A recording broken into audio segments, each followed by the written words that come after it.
সবাইকে জানাই সালাম এবং স্বাগতম এই ভিডিওতে। আচ্ছা, আপনারা অনেকে হয়তোবা লক্ষ্য করেছেন, প্রায়ই আমাদের আশেপাশের লোকেরা, আমাদের পরিচিত লোকেরা আর্থিক সমস্যায় পড়ে থাকেন। কেউ কেউ হঠাৎ চাকরি হারায়, কিন্তু পরের মাসে চলার জন্য যথেষ্ট পরিমাণ টাকা থাকে না। কেউ কেউ হঠাৎ অসুস্থ হয়ে পড়ে, কিন্তু চিকিৎসার খরচ বহন করার মতন যথেষ্ট পরিমাণ টাকা থাকে না। আবার কেউ কেউ হয়তোবা ভাবছে নতুন কিছু শুরু করবে, কিন্তু তার হাতে যথেষ্ট পরিমাণ সঞ্চয় নেই। তাই আপনার নিজেকে প্রশ্ন করে দেখুন, আপনার কাছে কি যথেষ্ট পরিমাণ সঞ্চয় আছে? যদি হঠাৎ কোনো বিপদ আপনার জীবনে আসে, আপনি কি তা মোকাবেলা করতে পারবেন, নাকি আপনারও কারো কাছ থেকে ধার চাইতে হবে? আজকের এই ভিডিওতে আমরা জানবো কিভাবে আপনি আপনার নিজের জন্য একটি ইমার্জেন্সি ফান্ড তৈরি করতে পারেন।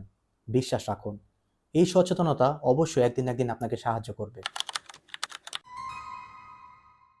ইমার্জেন্সি ফান্ড হলো এমন একটি সঞ্চয় যা দৈনন্দিন খরচ অথবা যে কোনো জরুরি পরিস্থিতি অথবা যে কোনো অপ্রত্যাশিত আর্থিক চাপ সামলানোর উদ্দেশ্যে আপনার আয় থেকে একটি অংশকে আলাদা করে রাখা। যেমন ধরুন, হঠাৎ যে কারো আয় বন্ধ হয়ে গেল, চাকরি চলে গেল অথবা ব্যবসা বন্ধ হয়ে গেল অথবা অসুস্থ হয়ে পড়ল, তখন টিকে থাকতে সাহায্য করবে এই ইমার্জেন্সি ফান্ড। সাধারণত 3 থেকে 6 মাসের সমপরিমাণ খরচের টাকা ইমার্জেন্সি ফান্ডে হিসেবে রাখা সবচেয়ে ভালো। আচ্ছা, ইমার্জেন্সি ফান্ড এত গুরুত্বপূর্ণ কেন? কারণ মানুষের জীবন সবসময় পরিকল্পনা অনুযায়ী চলে না। কখনো কখনো এমনও ঘটনা ঘটতে পারে যা আপনার মাসিক বাজেটকে সম্পূর্ণ ভেঙে দিতে পারে। তাই মানুষের হাতে যখন অগ্রিম সঞ্চয় না থাকে, তখন ঋণ, সুদ অথবা যে কোনো ঝুঁকিপূর্ণ উপায়ে অর্থ জোগাড় করার চেষ্টা করে। আর ইমার্জেন্সি ফান্ড দুশ্চিন্তা এবং আর্থিক ঝুঁকি থেকে অনেকটাই রক্ষা করে। নিশ্চিতভাবে বলতে পারেন এটি আপনার আর্থিক নিরাপত্তার প্রথম ধাপ।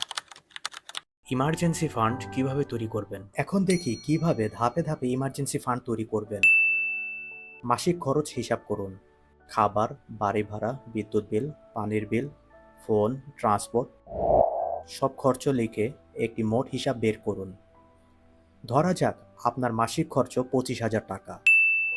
লক্ষ্য নির্ধারণ করুন। 3 থেকে 6 মাসের খরচের সমপরিমাণ সঞ্চয় করতে হবে, মানে 75,000 থেকে 1.5 লক্ষ টাকা। ছোট থেকে শুরু করুন। আপনার আয় যাই হোক, প্রতি মাসে 500, 1000, 2000 যে কোনো পরিমাণ জমা করতে থাকুন। ধীরে ধীরে ফান্ড তৈরি হয়ে যাবে। আলাদা অ্যাকাউন্টে রাখুন, এটা খুব জরুরি। এক অ্যাকাউন্টে সব টাকা রাখলে ভুলে তা ব্যবহার হয়ে যেতে পারে, তাই আলাদা সেভিং অ্যাকাউন্টে রাখুন।